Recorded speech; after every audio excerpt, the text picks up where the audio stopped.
ये देवता लोग अजर अमर कैसे रहते हैं? ये प्रश्न कईयों के मन में होता है कि नहीं होता है?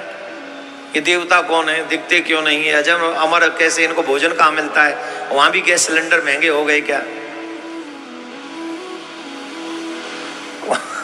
कैसे भोजन बनता है क्या? मन में तो प्रश्न आते ही होंगे अनेक, और कलयुग का मानव है तो और बड़े भयानक भयानक प्रश्न करता है। बोलो राधे राधे। इसका मूल क्या है? अग्नि मूल है। देवताओं का जो मुख है, जो भोजन है, वो है अग्नि। जो भी थोड़ा और ऊपर,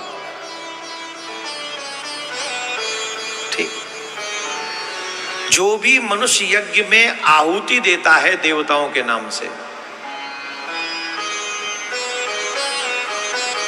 वो आहुति अग्नि में जब जाती है तो वो देवताओं को लगती है। आज हमारा सौभाग्य था, आज हम गए थे यज्ञ करने, संपूर्ण आहुति देने के लिए। जिन जिन देवताओं के नाम से आहुति यज्ञ में दी जाती है, अग्नि और ब्राह्मण दो ही मुख हैं। यज्ञ के बाद भोजन कराते हैं ब्राह्मणों को और यज्ञ में आहुति देते हैं। आहा और स्वाहा, पहले स्वाहा फिर ब्राह्मणों की आहा, इन दो ही हैं जिसके द्वारा देवताओं को भोजन मिलता है। और इसके मूल में है अग्नि। अग्नि का बहुत विस्तृत वर्णन किया गया है इस जगह पर। अगर इसका विस्तार से वर्णन करेंगे तो और बहुत सारे प्रसंग पीछे रह जाएंगे।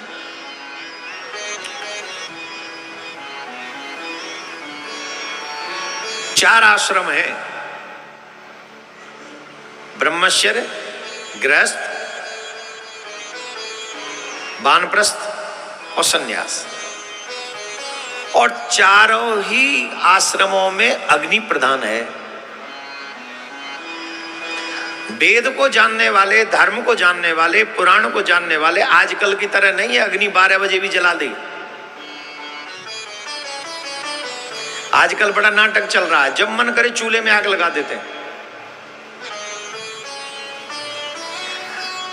आप लोग बड़े बड़े ऋषि मुनियों के यहां जाएंगे तो आपको देखने को मिलेगा कि ये धूना 50 सालों से चल रहा है, ये धूना 100 साल से चल रहा है, ये धूना 1000 साल से चल रहा है, 500 साल। ये धूना क्या है? उनकी अग्नि कभी शांत होती ही नहीं है।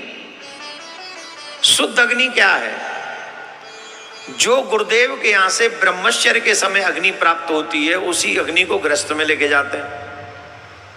वहीं से उसी अग्नि के 7 फेरे होते हैं, उसी अग्नि को गृहस्थ में विराजमान कराते हैं और वही अग्नि रात दिन वहां जलती रहती है। और जब गृहस्थ छोड़ के वानप्रस्थ में जाते हैं तो फिर वही अग्नि वहां से आगे लेके जाते हैं। चारों ही आश्रमों में इस अग्नि का महत्वपूर्ण भूमिका रहती है। आपके जीवन में भी अग्नि ना हो तो आपका पालन पोषण होगा? बताओ, जवाब दो। लेकिन आजकल किसी को ये ज्ञान नहीं है। पहले भी जो गांव में लोग रहते थे वो अग्नि को हमेशा बुझने नहीं देते थे। अब तो शहर का मामला है, यहाँ तो सिलेंडर वाली अग्नि है, तो सिलेंडर वाली, गैस वाली अग्नि है, अब तो बुझानी पड़ेगी। वैसी मुश्किल है रही है तो कैसे नहीं जरा के रखेंगे। पर एक बात हर गृहस्थी को ध्यान में रखनी चाहिए,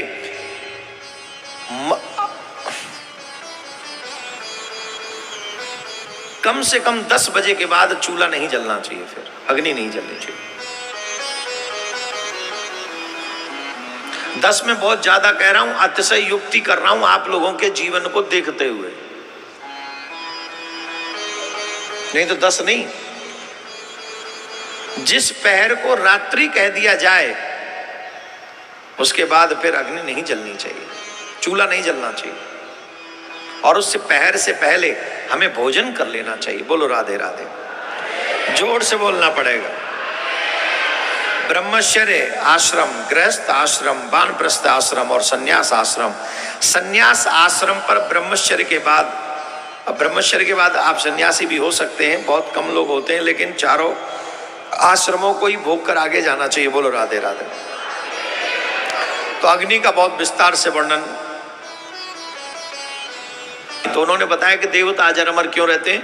बोले इस अग्नि के द्वारा जो गृहस्थ सनातनी आहुति देते हैं देवताओं को, अग्नि उनको वहां पहुंचा देते हैं और उनसे वो तृप्त होते हैं, इसलिए देवता अजर अमर वहां पर रहते। बोलो राधे राधे।